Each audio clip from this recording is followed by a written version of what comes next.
असा मृत होतो, ज्यावेळेस तो माणूस मृत पावतो त्यावेळेस तो पुन्हा एकदा परतीच्या दिशेने आपल्या भगवंताच्या दाराकडे जात असतो. अगदी असंच काहीचं या कुटुंबाला ज्यांनी खऱ्या अर्थानं उभं करायचं काम केलं, एक आदर्श वैभवशाली कुटुंब घडवण्याचं काम ज्यांनी केलं ते कैलासवासी भाऊसाहेब सावळेराव मोहोळ हे जाऊन आज आपल्यात 1 वर्ष पूर्ण होतात. म्हणून त्यांच्या कार्याचा गौरव करत असताना, त्यांच्या कार्याच्या आठवणींना उजाळा देत असताना त्यांचा प्रथम पुण्यस्मरण सोहळा आज या ठिकाणी संपन्न होतोय. बाबांच्या आठवणींना उजाळा देण्यासाठी मोहोळ परिवाराचे जमलेले सर्व आप्तस्वकीय, जारकरवाडी पंचकृषी, डोबळेवाडी पंचकृषी, आंबेगाव तालुका आणि विशेषतः नवी मुंबई परिसरातून आलेले आमचे मोहोळ कुटुंबाचे सगळेच, आपल्या सगळ्यांचं मी सुरुवातीलाच प्रथम पुण्यस्मरण सोहळ्याच्या निमित्तानं मनापासून ऋण व्यक्त करतो. पूर्वी ग्रामीण भागामध्ये एक संस्कृती असायची, एकत्र कुटुंब पद्धती असायची. मात्र जशी परिस्थिती बदलली तशी माणसं देखील बदलली. खटल्याचं एकत्र कुटुंब पद्धत असायची, घरामध्ये 20, 25, 30 लोक असायची. आता मात्र हम दो हमारे दो अशी परिस्थिती झाली. एकूण 5 भावांचा असणारा परिवार, त्यामध्ये दादा मोठे असायचे. पोटाच्या उपयोगीसाठी मुंबईच्या परिसरात गेले, माथाडी कामगार म्हणून त्यांनी काम केलं.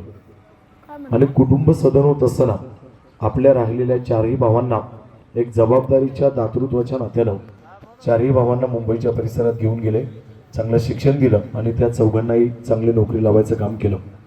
त्यांचे दुसरे बंधू बाळासाहेबराव हे मुंबईच्या परिसरामध्ये केमिकल कंपनीमध्ये जॉब केला.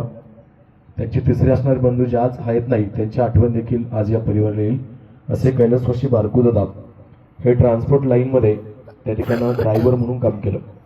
चौथे असणारे हरिभाऊ दादा जे राज्याच्या राखीव पोलीस दलामध्ये पोलीस म्हणून कार्यरत केले. 5वी असणारे दत्ताजी नवी मुंबई महानगरपालिकेमध्ये शासकीय अधिकारी, यांच्याकडं चालक म्हणून काम केलं. महाराज असं म्हटलं जातं की जब मौका मिळता है तब सारथी बनना, स्वार्थी कभी नहीं बनना. एक सारथ्य करायचं काम खरं तर दत्तभाऊंनी केलं. त्यांच्या असणाऱ्या एक भगिनी ज्या बारामतीच्या परिसरात 100% परिवारामध्ये दिल्या, त्या देखील आज हयात नाही. अशा कैलासवासी ताराबाई यांच्या देखील आठवणींना उजाळा या निमित्तानं मी देतो. कैलासवासी भाऊसाहेब यांचे चिरंजीव सागर जे मुंबईच्या परिसरात असतात, दुसरे असणारे चिरंजीव एक कर्तबगारीच्या एका अच्युत शिखरावरती पोहोचलेलं. मी नेहमी सांगत असतो की पत्रकार हा लोकशाहीचा 4था स्तंभ असतो. महाराज मला पत्रकारांच्या बद्दल एक आपुलकी वाटते. पत्रकारांना 4था स्तंभ जरी म्हटलं जातं, स्तंभ हा खांबासारखा उभा असतो, मात्र आमचे पत्रकार खांबासारखे कधीच उभे नसतात. जे समाजात तळागाळात जातात, समाजाचे प्रश्न समजावून घेतात आणि प्रश्न तातडीने समजून घेताना त्याला न्याय द्यायचं काम पत्रकारितेच्या माध्यमातून सातत्याने करत असतात.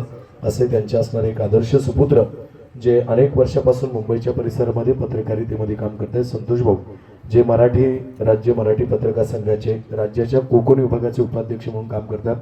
स्वतः खारघर परिसरामध्ये पत्रकार संघाची स्थापना केली आणि पत्रकारितेमधले एक ब्रँड खरं तर आपण पाहिला.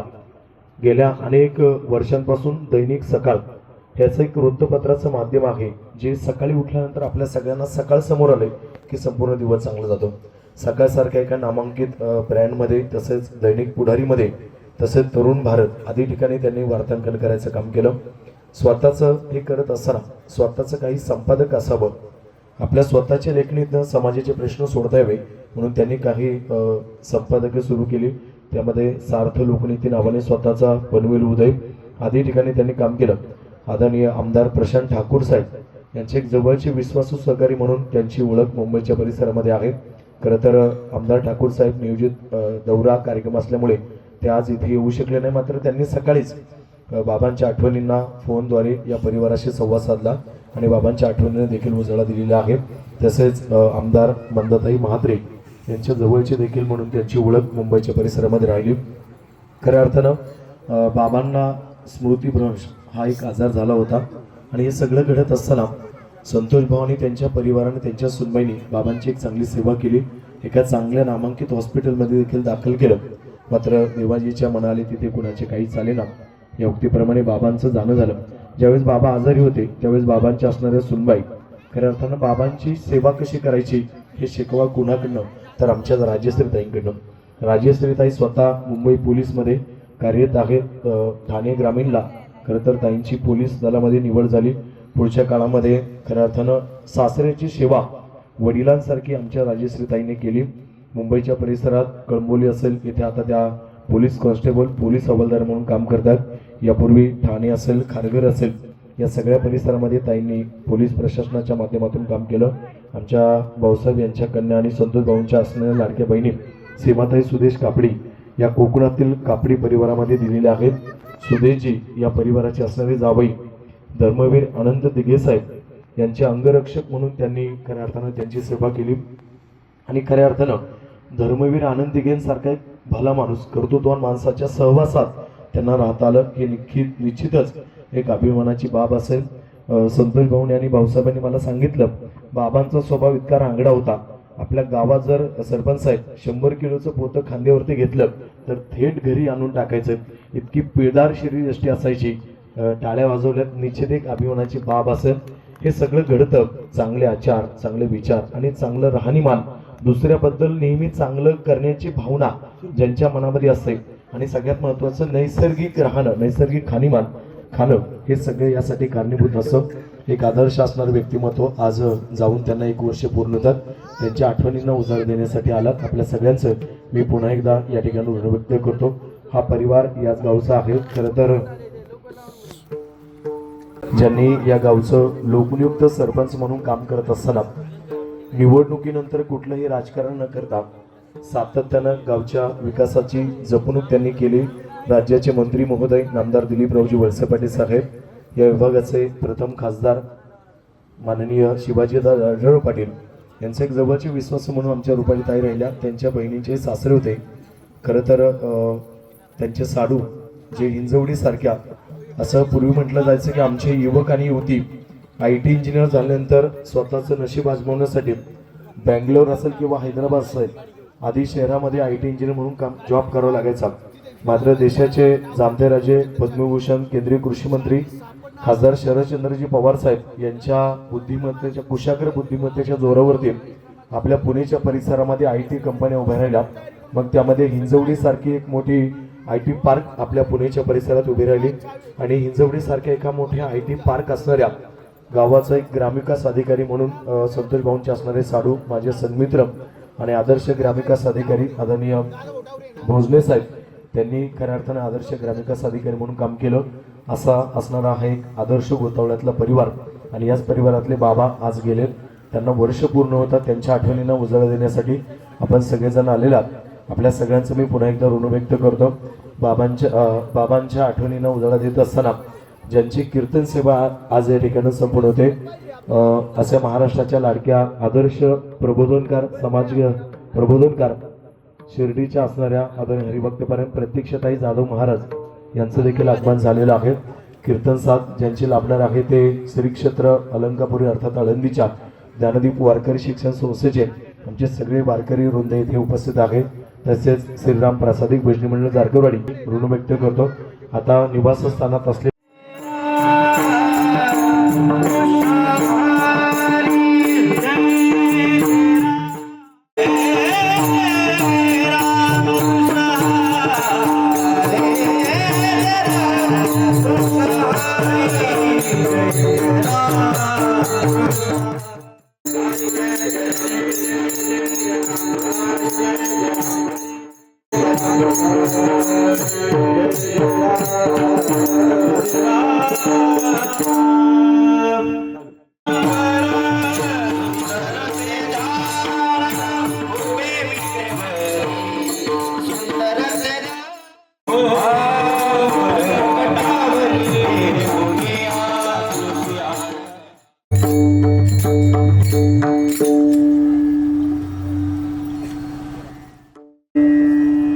हॅलो कृष्ण हरी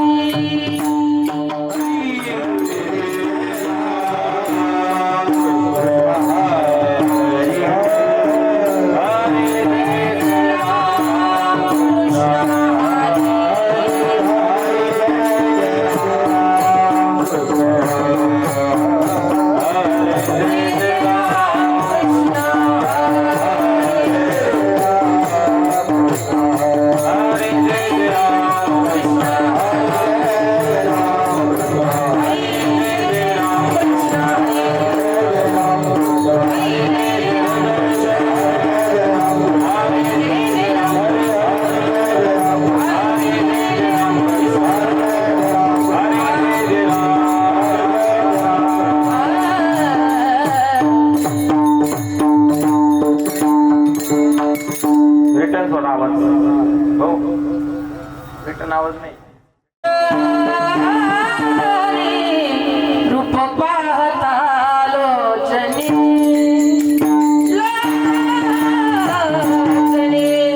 रूप पाहता लोचनी पाहता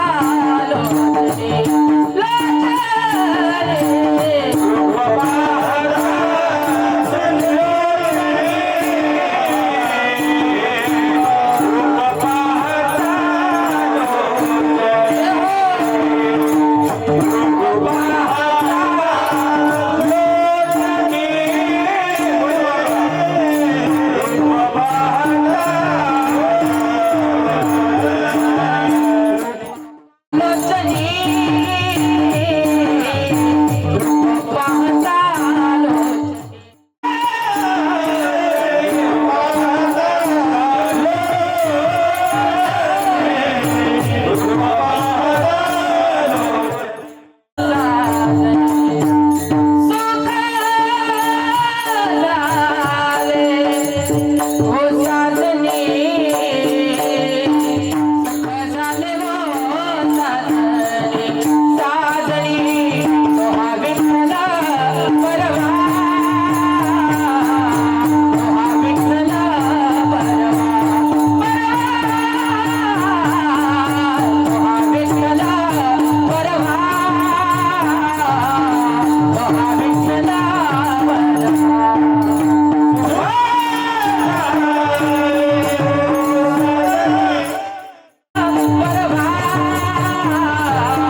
नमस्कार माझा रुक्मिणी पांडुरंगा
अद्यत्रय जननी देवाची पंढरीच्या देवरा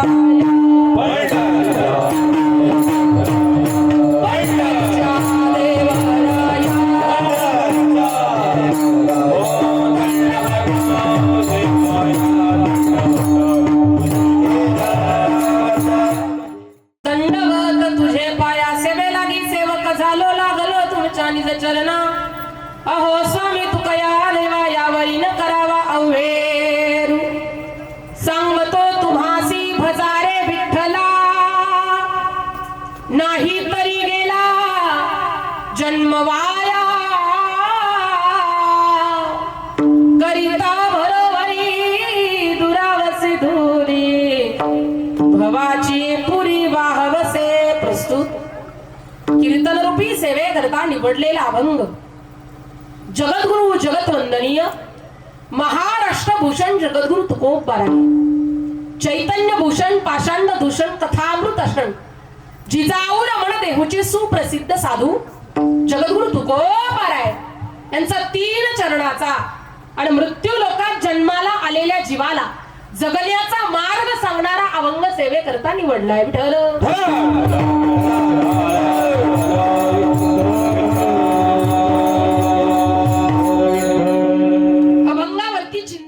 द्यायचा तुसा मी म्हणेल आपल्याला आज काही शब्द एकत्रित आणावे लागतील किंवा ओघाओघानं ते शब्द तुमच्या माझ्या सगळ्यांच्या मध्ये एकत्रित येतील आपले सर्वांचे सुपरिचित असणारे परंतु गेले 1 वर्ष झाले आपल्यामध्ये नसणारे आदरणीय कैलासवासी भाऊसाहेब सावळेराव वाहवळ यांना आपल्यातून जाऊन 1 वर्ष पूर्ण झाले व त्यांच्या पितृ ऋणातून आपण मुक्त झालं पाहिजे याच्याकरता आजच्या दिवशी ज्ञानदान, अन्नदान, गोदान, ब्राह्मण दान करण्याची प्रथा आणि म्हणूनच आजचं कीर्तन म्हणजे आजचं ज्ञानदान. विठ्ठल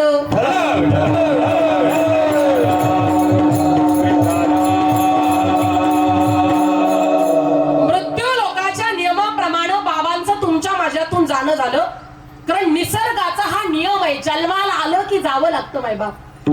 या मृत्यू लोकामध्ये या गावाला आल्यानंतर इथला हा नियम आहे.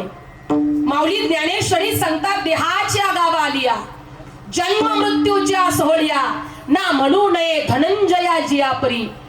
जारकरवाडी डोबळेवाडीत आलात तर इथला नियम वेगळा आहे.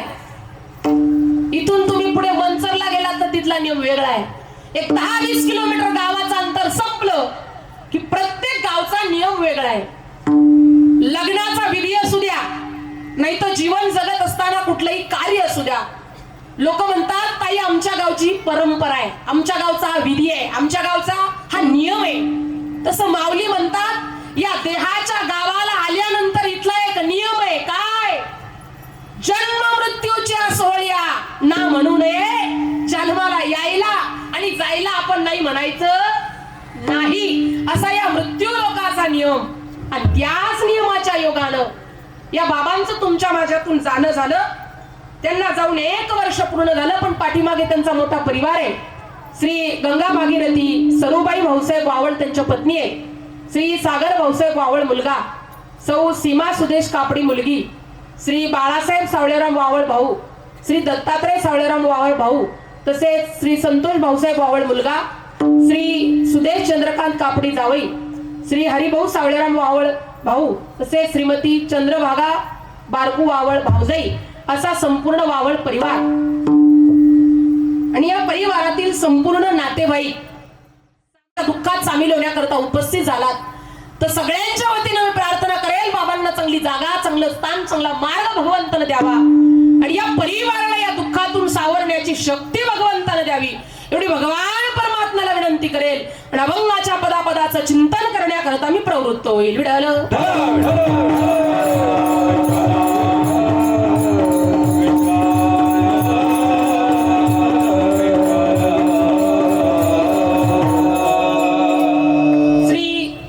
संतोष भाऊसाहेब वावळे हे त्यांचे त्या ठिकाणी मुलगा आहेत आणि त्यांच्या पत्नी सौ राजश्री संतोष वावळ मुंबई पोलीस मध्ये या ठिकाणी कार्यरत आहेत. त्याबद्दल त्यांनाही कोटी कोटी धन्यवाद. तसेच सौ आदरणीय गावचं भूषण रुपालीताई दत्तात्रय भोजने सरपंच जारकरवाडी आणि श्री दत्तात्रय धोंडीबा भोजने सेवानिवृत्त ग्रामविकास अधिकारी आदरणीय साहेबही या ठिकाणी उपस्थित आहेत. आणि संपूर्ण वाहवळ परिवार, या संपूर्ण वाहवळ परिवार आणि आमचे भोजनेताई आणि भोजने भाऊ यांच्या माध्यमातून आणि आदरणीय हरिभक्तपरायण विजयजी महाराज यांच्या माध्यमातून माझं तुमच्यापर्यंत येणं आणि तसेच आदरणीय जालिंदर भाऊ भोजने यांच्या माध्यमातून तुमचं माझ्यापर्यंत येण्याची सेवा करण्याची संधी मला मिळणं, त्याबद्दल समस्त भोजने परिवाराला कोटी कोटी धन्यवाद आणि वाहवळ परिवारालाही कोटी कोटी धन्यवाद. आणि सेवेकरता मी प्रवृत्त. विडाल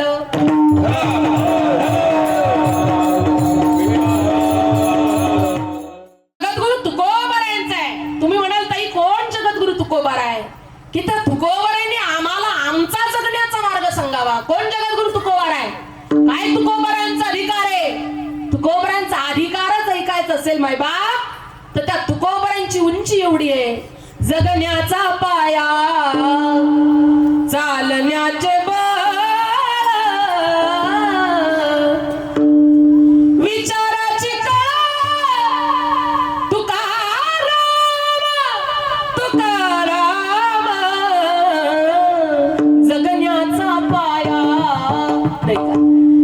जगण्याकरता ज्यांनी खंबीर असा पाया तुमच्या माझ्याकरता उभा केला असे जगद्गुरु तुकोबार आहे.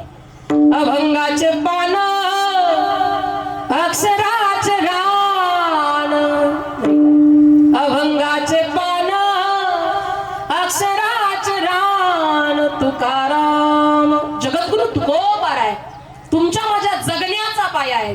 जीवन जगत असताना तुम्हाला मला चांगला मार्ग दाखवण्याकरता तुकोबार अवतारी झालेले आणि तेच तुकोबाराच्या अभंगात जन्माला आलेल्या जीवाला सांगतात, बाबा मी तुला सांगतो, विठ्ठलाला भज, त्याची भक्ती कर, आवडीनं कर, प्रेमानं कर. नाही भजलात तर तुमचा जन्म वाया गेल्याशिवाय राहणार नाही.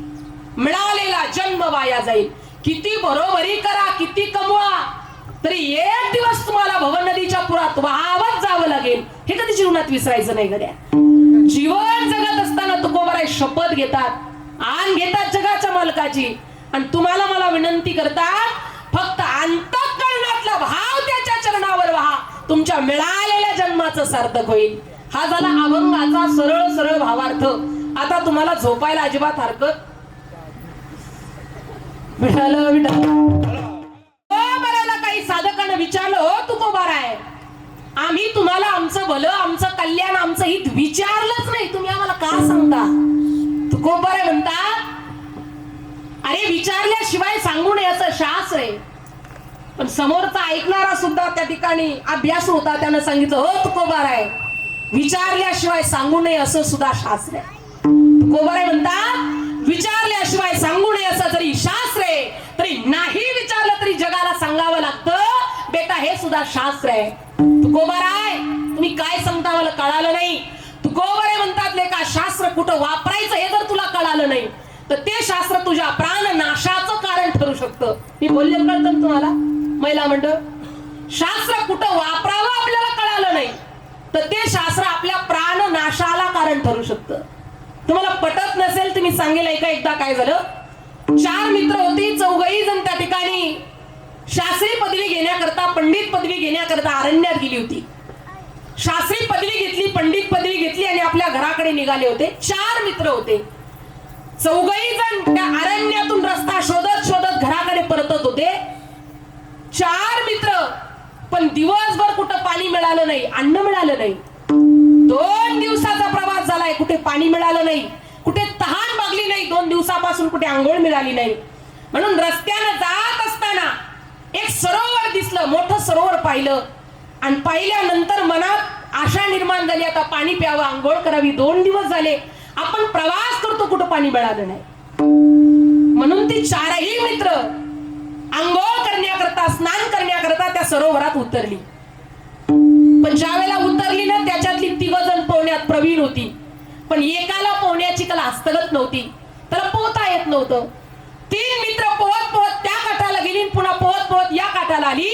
ऐका ऐका, 3 पोहत पोहत त्या काठाला गेली, पुन्हा या काठाला आली. पण त्याच्यातला ज्याला पोहता येत नव्हतं तो बुडायला लागला, आणि बुडायला लागल्यानंतर तो आपल्या मित्राला आवाज देऊ लागला, हो मला कुणीतरी वाचवा, मी बुडतोय, मी मरतोय, मला कुणीतरी वाचवा, असा आवाज देऊ लागला.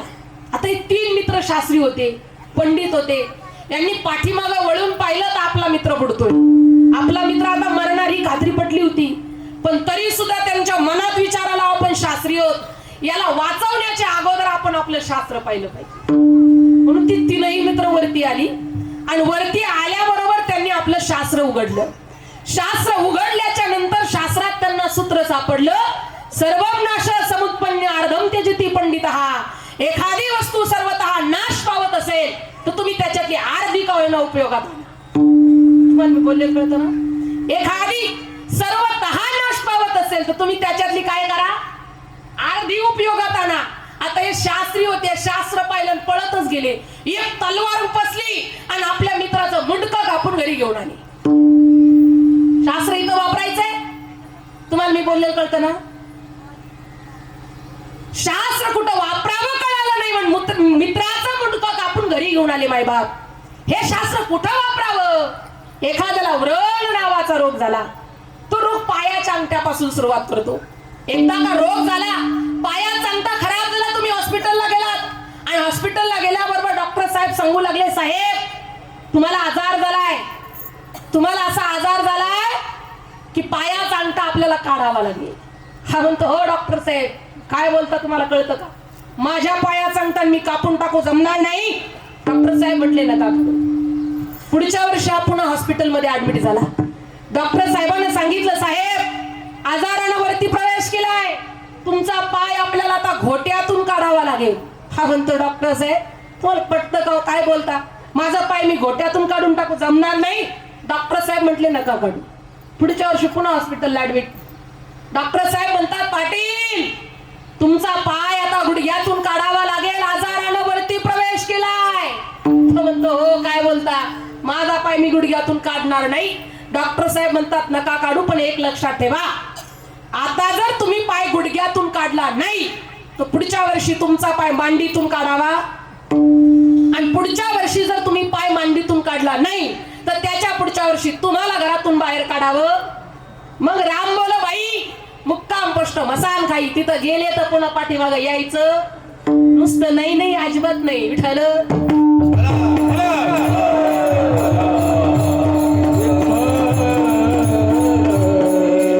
एखाद्याला व्रण नावाचा रोग झाला, मग शास्त्र म्हणतं पायाचा अंगठा काढल्यानंतर रोगाचा नायनाट होत असेल तर काय हरकत आहे पायाचा अंगठा काढायला. सर्वं नाश समुत्पन्नार्थम त्यजति पंडित आहे शास्त्र आहे ना, पण ते कुठं वापरावं. पाय घोट्यातून काढल्यानंतर जर रोगाचा नायनाट होत असेल तर काय हरकत आहे पाय घोट्यातून काढायला. पाय गुडघ्यातून काढल्यानंतर जर रोग संपुष्टात येत असेल तर काय हरकत आहे पाय गुडघ्यातून काढायला. पण हे शास्त्र तिथं वापरायचं तर बुडणाऱ्या मित्राच्या ठिकाणी वापरलं, त्याचं मुंडकं कापून घरी घेऊन आले. विठाल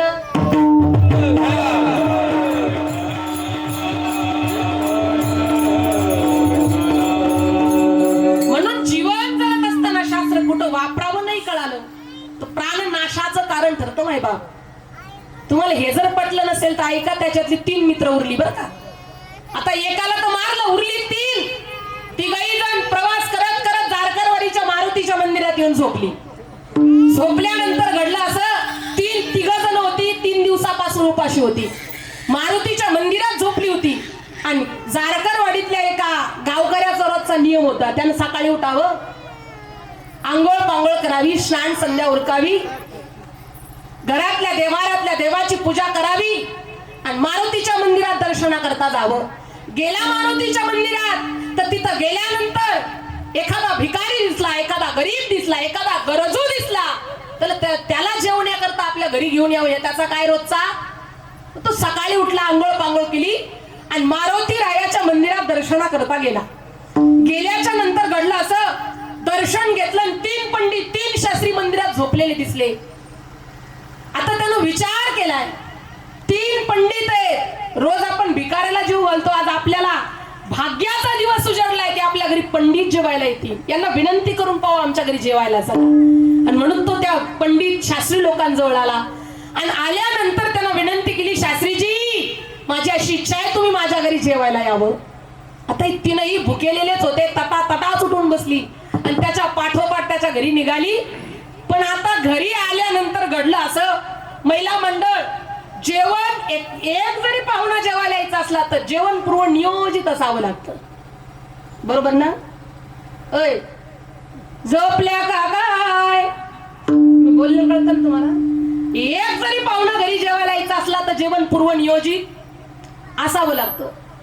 आता यानं 3 पाहुणे घरी जेवायला आले. बाई स्वयंपाक करता करता एकाचा सोडून 10चा स्वयंपाक करते बरं का सर. एकाचा नाही, एकाचा सोडून 20 माणसाचा स्वयंपाक करायला सुद्धा बाई मागे हटत नाही. पण एकदा का स्वयंपाक झाला, भांडे घासून तिनं पाटीत पालते घातले, किचन धुतला आणि नेटकं सोप्यावर बसली. इतक्यात नवऱ्यानं फोन केला, हॅलो. ती म्हणते हॅलो, काय करती म्हणे, काय नाही आत्ताच आवरलं, नेटकं सोप्यावर बसले. तो म्हणतो अगं जरा माझे 2-4 मित्र घरी जेवायला येणार होते. ती म्हणजे तुम्हाला सकाळीच नव्हती का, काय अक्कल म्हणतात त्या. विठाल विठाल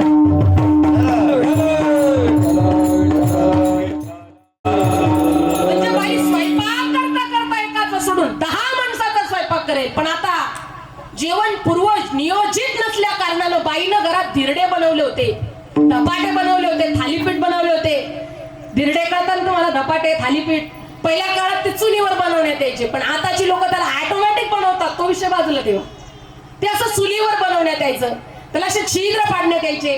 आता बाईनं थालीपीठ बनवलं होतं, तिनंही शास्त्री तिनंही पंडित जेवायला बसली आणि जेवायला बसल्यानंतर तिनंही शास्त्रींच्या ताटात ते धपाट, ते धिरड, ते थालीपीठ आलं.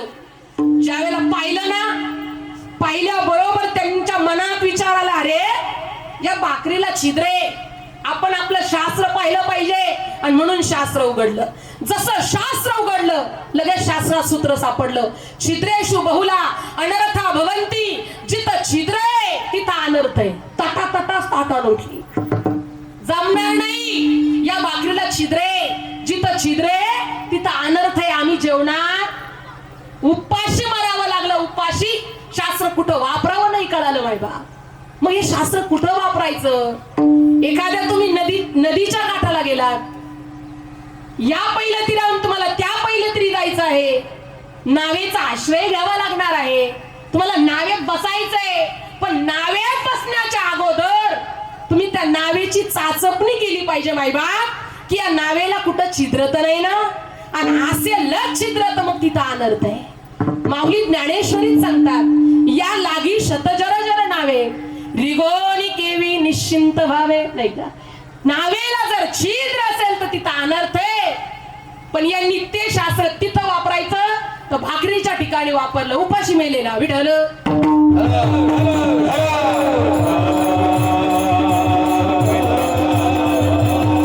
मग हे शास्त्र कुठं वापरावं नाही कळालं तर प्राणनाशाला कारण ठरतं माय बाप. हो तुकोबार आहे, तुम्ही आम्हाला सांगता पण आम्ही तुम्हाला विचारलंच नाही. का सांगता?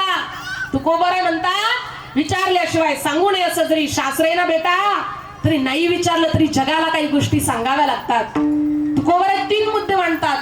पहिला आहे विचारल्याशिवाय सांगू नये, दुसरा आहे विचारलं तरच सांगावं, आणि तिसरा आहे नाही विचारलं तरी जगाला सांगावं लागतं. तुकोबार आहे 3ऱ्या गटात बसतात.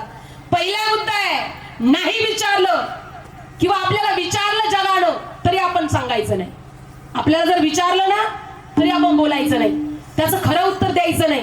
एखाद्या दिवशी गावात बसलेला आहात, पारावर बसलेला आहात, एखादी गाय तुमच्या जवळून जीवाच्या आकांतानं पळतीये, धावतीये. ती गाय या दिशेला गेली, 2 मिनिटांना तिचा पाठलाग करत एखादा कसाई आला आणि त्यानं तुम्हाला विचारलं का हो तुम्ही तर बसलेला आहात, तुमच्या जवळून एखादी गाय जाताना तुम्ही पाहिली का?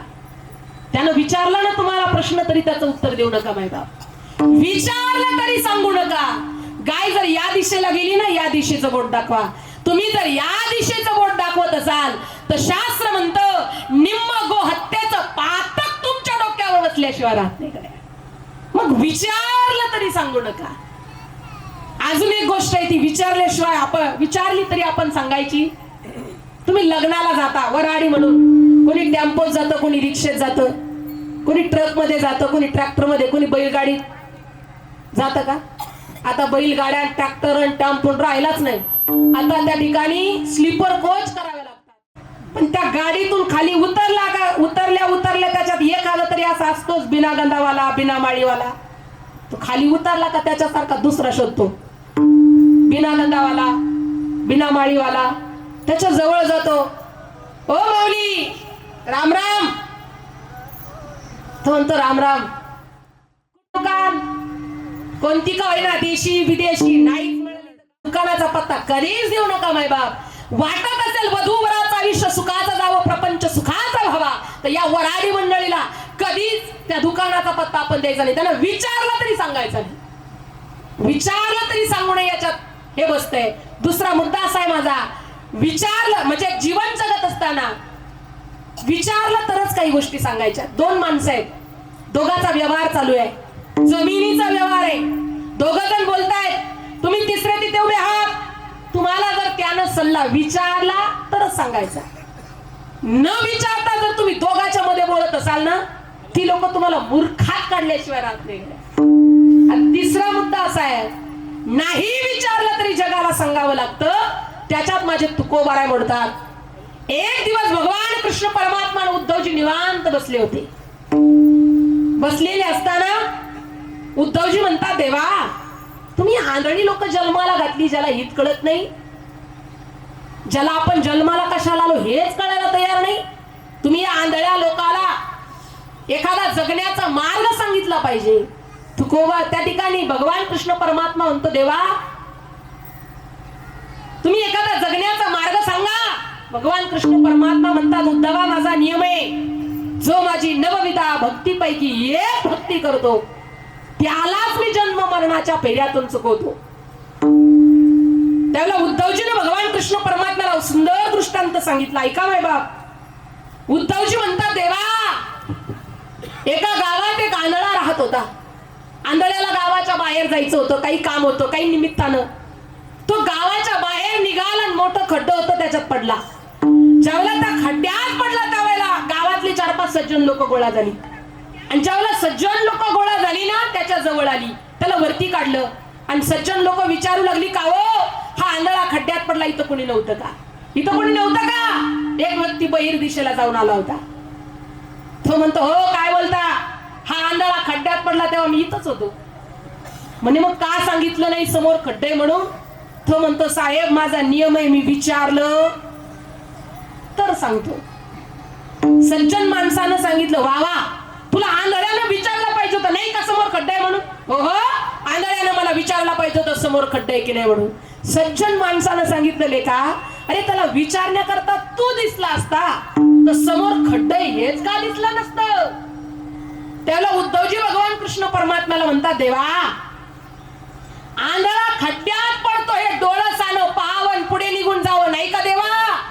भगवान कृष्ण परमात्मा म्हणतात, नाही उद्धवा, डोळं सानं आंधळ्याच्या हाताला धरावं आणि हाताला धरून खड्ड्याच्या पुढे नेऊन घालावं, मग तुकोबा राहिला त्या ठिकाणी तरी सज्जन तुम्ही जन्माला घाला.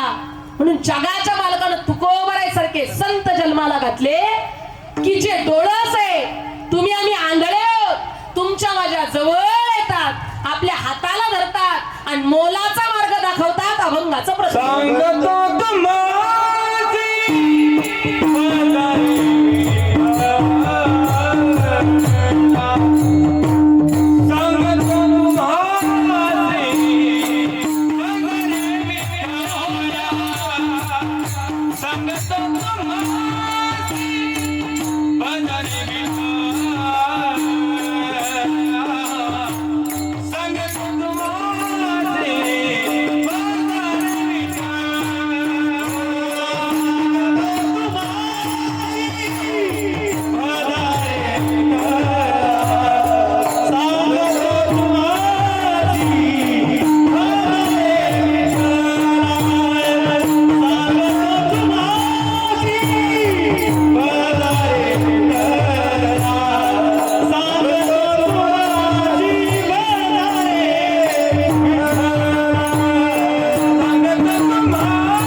जन्म वायाला जाईल.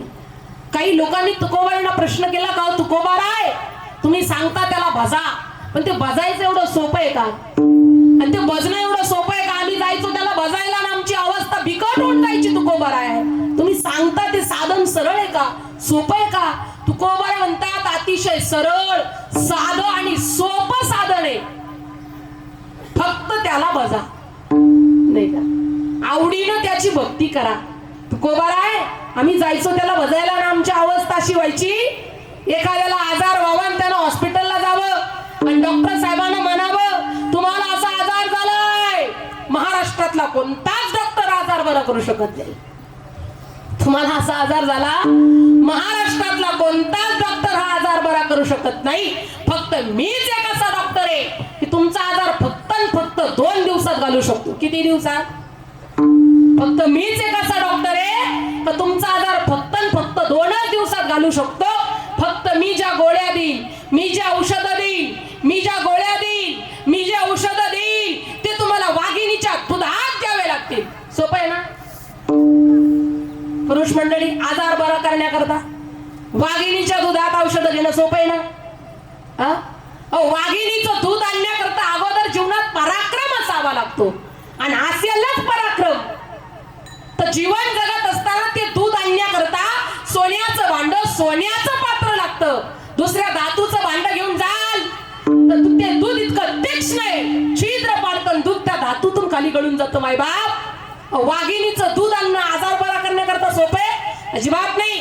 तुकोबर आहे, तुम्ही आमची अवस्था अशी करून ठेवाल, आजार बरा करण्याकरता वाघिणीचं दूध आणायला लावाल. तुकोबर आहे म्हणतात, अरे अजिबात नाही, सोपे साधे सरळे, फक्त अंतःकरणातला भाव त्याच्या चरणावर वाहायचा आहे तुला. तुकोबर आहे, पण नाहीच बसलो तर काय होईल? काही काही गावात असे लोक असतात ना आडमुठे, त्यांचं म्हणणं असतं नाहीच केलं तर काय होईल, नाहीच केलं तर. तुकोबर आहे म्हणतात, नाही तरी गेला, नाही भजाल तर तुमचा जन्म वायाला जाईल. वाया जाणं कशाला म्हणतात तो महिला मंडळ?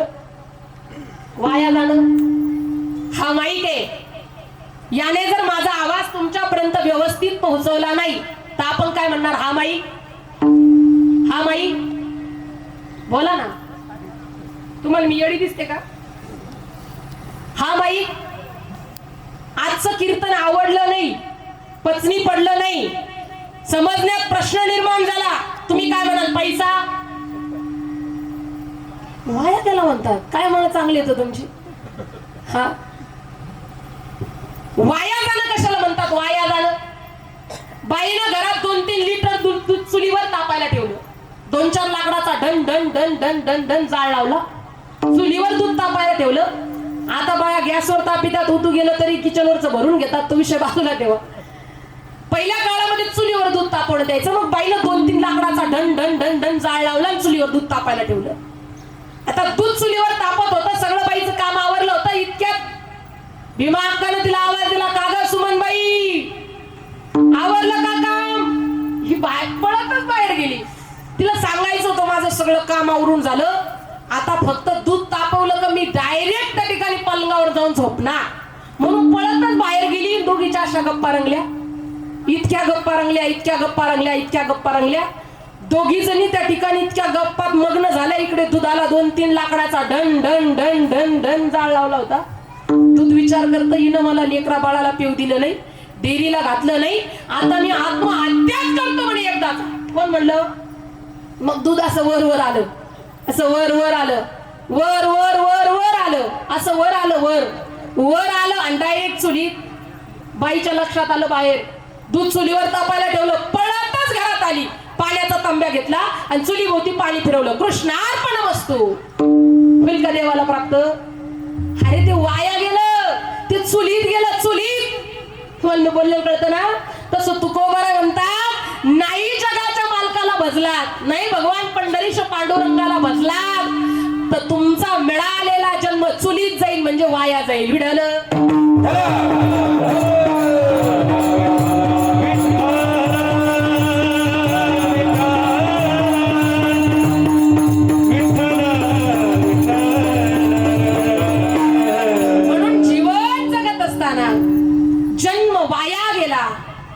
असं होऊ नये याच्याकरता तुकोबार आहे. नाही विचारलं आपण तरी सांगतात, मी तुम्हाला सांगतो विठ्ठलाला भजा, नाही भजाल तर जन्म वायाला जाईल. तुकोबार म्हणतात, प्रपंचाची किती बरोबरी करा, किती कमवा, तुमच्याकडे किती पैसा असला ना मायबाप, तरी एक दिवस आपल्याला मरायचंय, माणसाला कधी विसरायचं नाही. कोरोनाच्या काळामध्ये पेटीची पेटी पैसे घेऊन फिरणारी लोक होती, पण तरी सुद्धा या मृत्यू लोकात थांबू शकली नाही. ज्याची वेळ आली त्याला जावं लागतं, कारण हा मिळालेला नरदेह तुमच्या माझ्या ताब्यात नाही तर काळाच्या ताब्यात आहे. हे मिळालेलं शरीर तुमच्या माझ्या ताब्यात नाही मायबाप, हे एक दिवस जाणार आहे, त्याला एक दिवस काळ खाणार आहे.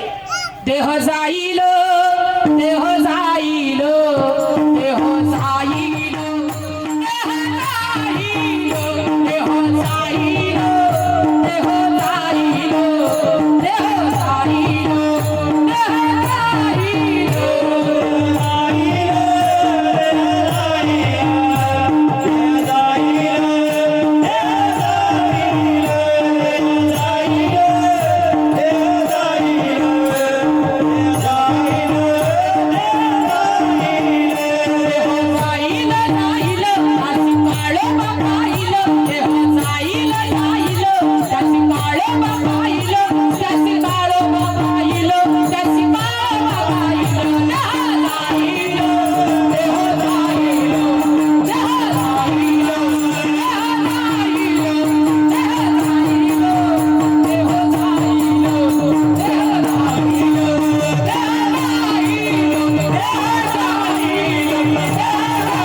तुमच्या माझ्या ताब्यात नाही, काळाच्या ताब्यात आहे.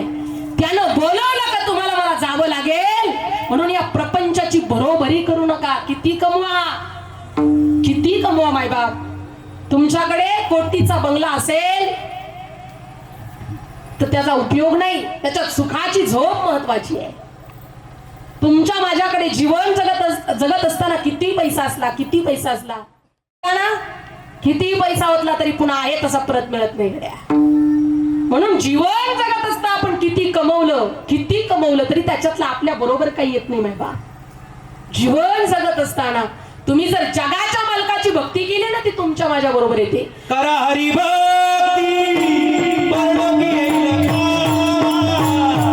करा हरी भक्ती परलोकी येईल कामा. सोडविलं यमा पासोनिया, हो सोडविलं यमा पासोनिया. करा हरी भक्ती परलोकी येईल कामा. करा हरी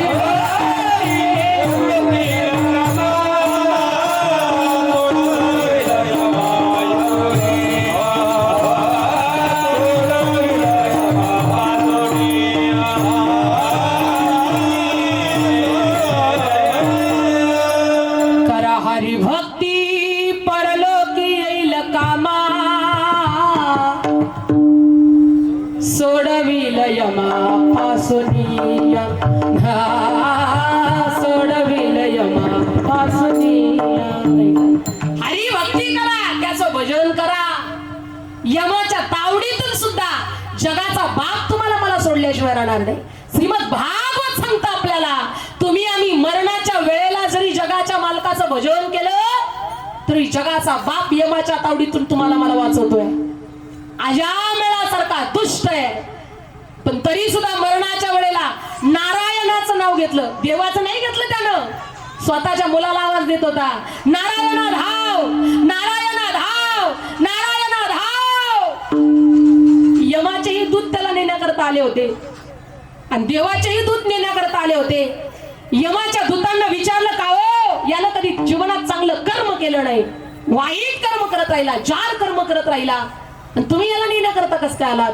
त्यावेळेला देवाच्या दूतांना सांगितलं, यानं मरणाच्या वेळेला नारायणाचं नाव घेतलंय, नारायणाला हाक मारली, जगाच्या मालकाला आवाज दिलाय.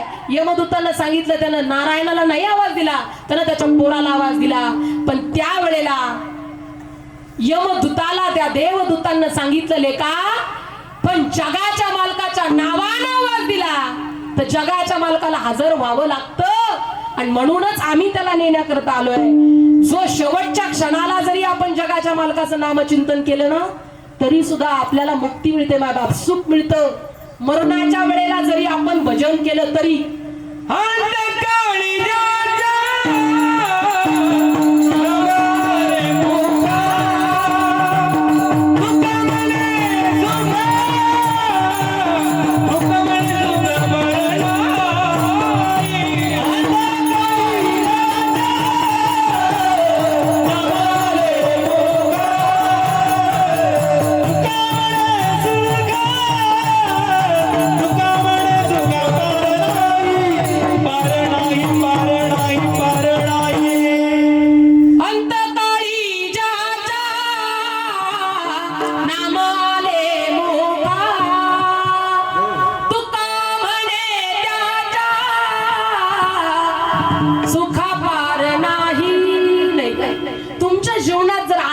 म्हणजे शेवटच्या क्षणाला तुम्ही देवाचं नामचिंतन केलं ना, आपल्या जीवनात सुखाचा पारावारा राहत नाही. म्हणून प्रपंचाची बरोबरी करत बसण्यापेक्षा मिळालेल्या वेळेत मिळालेल्या जन्माचं हित करा मायबाप, आपल्या जीवाचं सुख होईल. तुकोबरा म्हणतात, किती बरोबरी करा, किती बरोबरी करा. एक दिवस तुम्हाला भवनदीच्या पुरात वाहवत जावं लागेल. करिता बरोबरी दुरावसे दुरी भवाचे पुरी वाहवसे, तुम्हाला वाहत जावं लागेल, एक दिवस जावंच लागेल की प्रपंचाची बरोबरी केली तर. पण शपथ घेऊन सांगतो, अंतःकरणातला भाव त्याच्या चरणावर ठेवला ना, मिळालेला जन्म सार्थ केला गेला. भाव कशाला म्हणतात तो महिला मंडळ? भाव भाव पाठीवरचा, त्याच्या आधीचा, त्याच्या मागचा भाव कशाला म्हणतात? ज्या वेळेला सीता स्वयंवराचा सोहळा जनक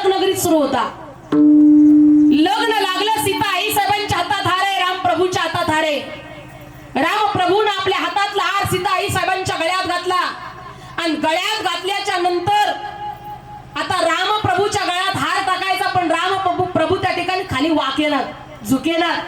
लोक म्हणू लागले, प्रभूजी सीता आई साहेबांची उंची कमी आहे, तुम्ही थोडस खाली वाका, खाली वाका. रामप्रभू म्हणतात, जावयानं सासरवाडीत खाली वाकायचं नसतं. हे तेव्हापासून चालत आलं. आत्ताच जावयानं सासरवाडीत खाली वाकायचं नाही, मी वाकणार नाही.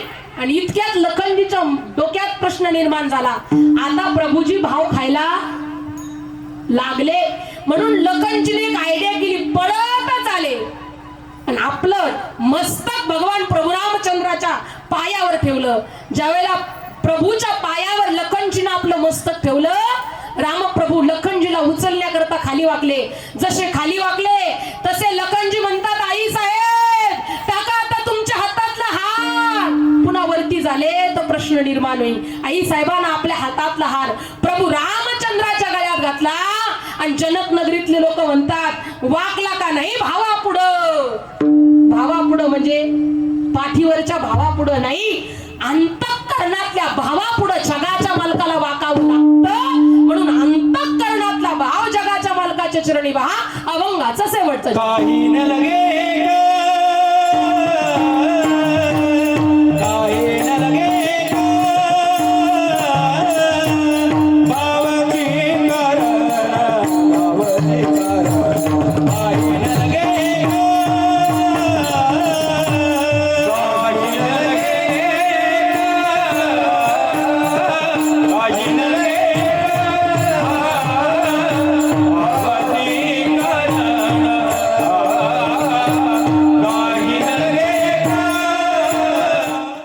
ताई हातवरती घ्या, मी उपचाप घेऊन. ताई हातवरती घ्या, 2 मिनिटं जगाच्या मालकाचं भजन मोठ्या प्रेमानं करा. दिगंबरा दिगंबरा श्रीकांत वल्लभ दिगंबरा,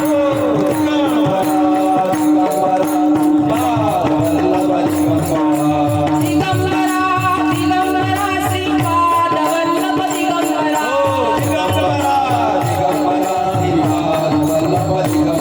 श्रीपाद वल्लभ दिगंबरा, श्रीपाद वल्लभ दिगंबरा, दिगंबरा दिगंबरा श्रीपाद वल्लभ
मायबाप.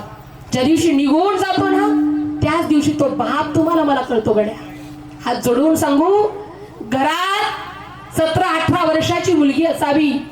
17-18 वर्षाची मुलगी आपल्या मैत्रिणीच्या लग्न सोहळ्या करता जावी. मुलगी जर लग्नाला गेली ना आपल्या मैत्रिणीचं लग्न पाहून येते मायबाप, पाहून येते. लग्न पाहून आली ना बापा जवळ येऊन बसते, तिचे पाने डोळ्याने डबडबलेले असतात. तिला माहित असतं माझ्या बापाची परिस्थिती नाही, पण तरी सुद्धा ती लेक बापाला सांगत असते, बाबा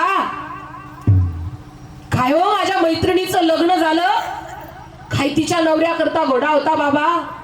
काय सांगू बाबा तुम्हाला, काय तिच्या लग्नाकरता पंचपक्वान्नाचं जेवण होतं बाबा. काय तिच्या नवऱ्याला बसण्याकरता काय त्या ठिकाणी शानदार गाडी होती बाबा. बाबा काय तिच्या लग्नाचा मंडप होता हो बाबा. फक्त 15-20 हजाराची पार्लरवाली तिने स्वतः करता लावली होती बाबा. सांगू माय बाप, गरीबीतला बाप आहे ज्याचा शर्ट फाटलेला आहे, पॅन्ट फाटलेली आहे. तो बाप तायडीचा हात हातात घेतो आणि तो बाप म्हणतो, तायडे कशाला रडतेस ग, तुझं सुद्धा लग्न मी असंच करीन, अजिबात चिंता करू नको. सांगू तुम्हाला माय बाप, घरातली ती गरीबीतली फाटक्या साडीतली आई असते ना, ती आई आपल्या नवऱ्याला आवाज देऊन सांगते, गप्प बसा, कशाला तिला शिकायची तयारी झाली ना, आता तायडी जाणार. पण सांगू तुम्हाला, त्या नवरीच्या वेशातली मुलगी फक्त एका बापाला शोधत असते, फक्त एका बापाला. ज्यावेळेला तो बाप शोधत असते ना, सगळे भेटतात, भाऊ भेटतो, आई भेटते, सांगू मावशी, काका, मामा सगळे भेटतात, पण बाप मात्र तिच्या डोळ्याला दिसत नाही. मायबाप सांगू तेव्हा तो बाप कुठे असतो, तो बाप त्यावेळेला बँडवाल्याच्या पाया पडत असतो, तो बाप त्यावेळेला आचार्याच्या पाया पडत असतो, तो बाप त्याला मंडपवाल्याच्या पाया पडत असतो, तो बाप त्यावेळेला डीजे वाल्याच्या पाया पडत असतो आणि सांगत असतो, निम्मा इसर दिलाय तुम्हाला, निम्मे पैसे दिले तो, आता माझ्याकडे पैसे नाही, ऐका ना ऐका, 6 महिन्यात काही करीन, कष्ट करीन, पण तुमचा एक पै ना पै मी चुकवल्याशिवाय राहणार नाही ना. त्याला फक्त बाप म्हणतात. आयुष्याची पुंजी आपला बाप आपल्या लेकी करता ओवाळत असतो माय बाप. म्हणून जीवन जगताना त्या बापाला जीवनात कधी विसरू नका, कधीच विसरू नका.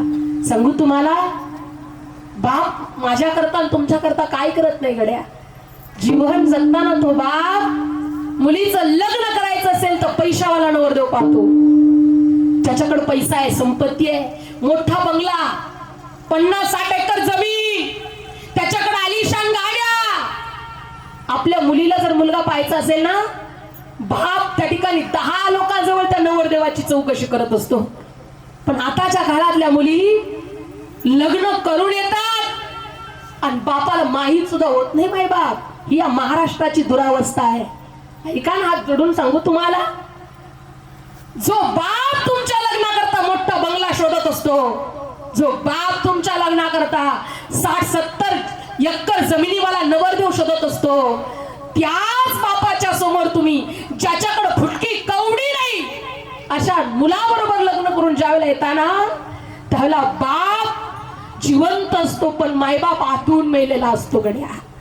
जो बाप तुमच्याकरता आलिशान स्वप्न पाहत असतो आणि त्यावेळेला तुम्ही एका भिकाऱ्याशी, जो काही काम करत नाही, तुकार सारखा याच त्या ठिकाणी फिरत असतो, सोऱ्या माऱ्या करतो, अशा मुलाबरोबर तुम्ही ज्या वेळेला लग्न करताना मायबाप, त्यावेळेला तो बाप जिवंत असतो पण मेलेला असतो गड्या. सांगू, कधीच आपल्या बापाची नजर खाली जाईल असं मुलीनं वागू नये. हात जोडून सांगू तुम्हाला, आता खेड्यातल्या मुली त्या ठिकाणी सुसंस्कृत आहेत, साडी नेसतात, पदर घेतात. मी म्हणणार नाही तुम्ही साडीच घातली पाहिजे मायबाप, पण जीवन जगत असताना ज्यावेळेला तुम्ही पंजाबी ड्रेस घालता ना, साडी घातली का बाई पदर खांद्यावर घेते. शहरातल्या बायांना पदर घ्यायला लाज वाटते. सांगू मी तुम्हाला खरं स्पष्ट बोलू, तुम्ही जर तो पदर घेतला ना मायबाप, तर तुमचा त्या ठिकाणी जीवन जगत असताना तुमची इज्जत समाजाच्या नजरेत उंच आहे. पण काही माहित नाही मला, आपण जर ती 10 रुपयाची ओढणी आहे, ती ओढणी जर तुम्ही अंगावर घेतली ना मायबाप, ताट मानेनं तुमचा बाप तुमच्या या गावात चालू शकतो. फक्त 10 रुपयाची ओढणी आहे. मला सांगायचंय काय, करोडोची संपत्ती असू द्या, पण 10 रुपयाच्या उटीनं आणि 10 रुपयाच्या पत्रानं जर आपल्या बापाची आणि आईची इज्जत गावात वाढत असेल तर काय हरकत आहे मायबाप, काय हरकत आहे महिला मंडळ पदर डोक्यावर घ्यायला, आणि काय हरकत आहे ओढणी अंगावर घ्यायला. जगताना मृत्यू लोकात आपल्या बापाची इज्जत जाईल असं जीवनात कधी वागू नका गड्या. महाराष्ट्रात वाईट घटना ऐकायला मिळतात, वाईट पाहायला मिळतं. नका करू. आमच्यासारखी कीर्तनकार या व्यासपीठावरून या गोष्टी सांगायला जातात तर समाज त्यांना ट्रोल करतो, त्यांच्या पाठीमागे काहीतरी कायदा लावून देतो, त्यांनाच काहीतरी आडकाठी घातली जाते. नका मायबाप, जीवन जगताना चांगलं जगा. आपली भारतीय महाराष्ट्राची संस्कृती इतकी उच्च आहे की भारतासारखा देश या जगात नाही मायबाप, तो फक्त त्याच्या संस्कृतीवरूनच मोजला जातो. म्हणून आपली संस्कृती जीवनात कधी ढळू देऊ नका, आपली संस्कृती बाजूला राहू देऊ नका. हात जोडून पाया पडून सांगेल आपल्या जीवनातला आपला बाप कधी जीवनात बाजूला ठेवू नका. काय असतो तो बाप? बाप स्वाभिमानी बाळा, बाप कनखर कडा, त्याच्या काळजात सुद्धा लाजा ळूची संवेदना. बाप पहाडाची छाती, त्याचे हृदय गुलाब. बाप जागत म्हणून घर झोपते खुशाल. बाप घराचा तो पाया, आई कळस त्यावर. जेव्हा खचतो ना पाया, तेव्हा कोसळते घर. बाप तलवार ढालो, बाप पेटती मशाल. बाप जागत म्हणून घर झोपते खुशाल. म्हणून हात जोडून विनंती बाई बाप, जीवनात तो बाप आणि जीवनात ती आई कधी विसरू नका. आज या वाहवळ परिवारानं चांगल्या प्रकारचं कार्य आपल्या प्रथम पुण्यस्मरणानिमित्त वडिलांच्या आयोजित केलं. मायबाप ज्ञानदान केलं, अन्नदान केलं. जीवन जगत असताना त्या ठिकाणी ब्राह्मण दान करण्याची प्रथा हे आपल्याला करावं लागतं, कारण हे मुलाचं कर्तव्य आहे. बापाची सेवा करणं. पण काही लोक म्हणतील ताई निघून गेले आमचे आई बाप, जरी निघून गेले ना तरी स्मरणानं त्यांची सेवा करणं हे मुलाचं कर्तव्य. म्हणून आजचं प्रथम पुण्यस्मरण बापाच्या स्मरणानिमित्त या वाहवळ परिवारानं आदरणीय या बाबांचे सुपुत्र आहेत श्री संतोष भाऊसाहेब वाहवळ यांच्या माध्यमातून सगळ्या उपस्थित झालेल्या माय बापांकरता श्री संत ज्ञानेश्वर महाराजांचा हरिपाठ गुरु परंपरा सहित तुमच्या माझ्या करता सगळ्यांकरता उपलब्ध झाला. त्या ठिकाणी चांगला उपक्रम हाती घेतलाय. सांगू तुम्हाला, त्या ठिकाणी साडी द्या आणि कपडे द्या याच्या पाठीमागे लागण्यापेक्षा या माऊलींचं सगळं दिलेलं ज्ञान या माऊलीनं तुम्हाला दिलं. एकदा जोरदार टाळी वाजून हातानं टाळी वाजवा मैबाप. सांगू मी तुम्हाला, ज्या माऊलीनं तुमच्या माझ्या करता आयुष्य वेचलं, चांगला संदेश चांगला मार्ग तुम्हाला मला दाखवला ना, तोच मार्ग या वाहवळ परिवारानं तुमच्या माझ्यापर्यंत पोहोचवलाय. म्हणून वाहवळ परिवाराला कोटी कोटी धन्यवाद असतील. झालेली सेवा भगवान परमात्म्याच्या चरणी, तुम्हा जमलेल्या मायबाप शत्रुजनांच्या चरणी, माझ्या आई वडिलांच्या चरणी, जे बाबा आपल्यातून निघून गेले अशा बाबांच्या चरणी समर्पित. आणि याच ठिकाणी सेवेला पूर्ण ज्ञानेश्वर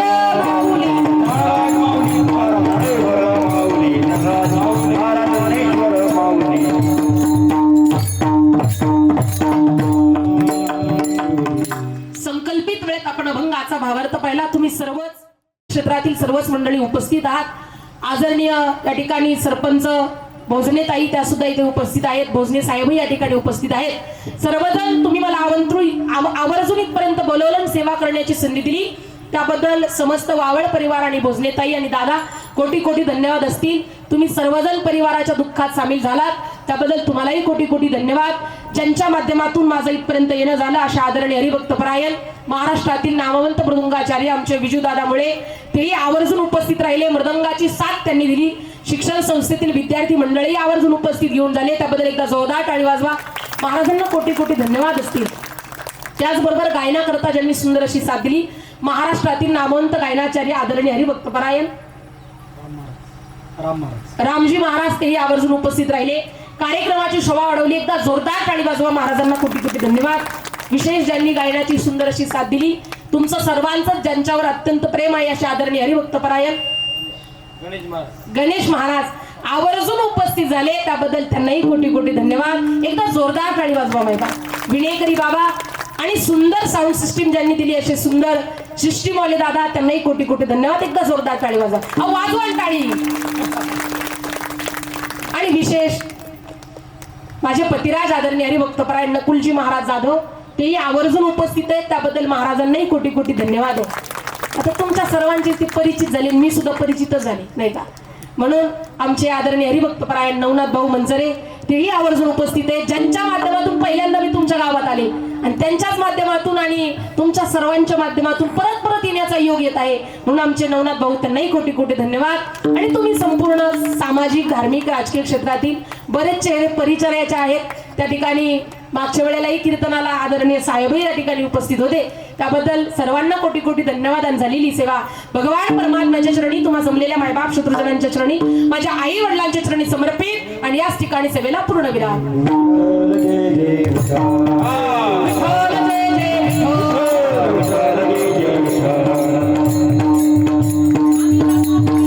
आम्ही जातो तुम्ही कृपा सुजावी आम्ही जातो तुम्ही कृपा सुजावी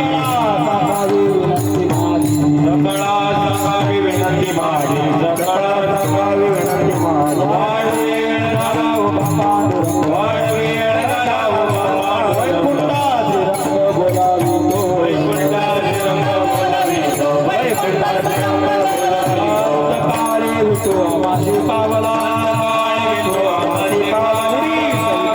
गुप्त सुखा बुडी जैत झाला गुप्त सुखा बुडी जैत झाला गुप्त सुखा वाढवेळ झाला उभा पांडुरंग वाढवेळ झाला उभा पांडुरंग तिरंग बोलावी तो तिरंग बोलावी तो तिरंग बोलावी तो कुंडलिंगावर धारी काळ श्रीनादेव भगवान की जय माऊली ज्ञानेश्वर महाराज की जय विठ्ठल जय जय विठ्ठल जय जय विठ्ठल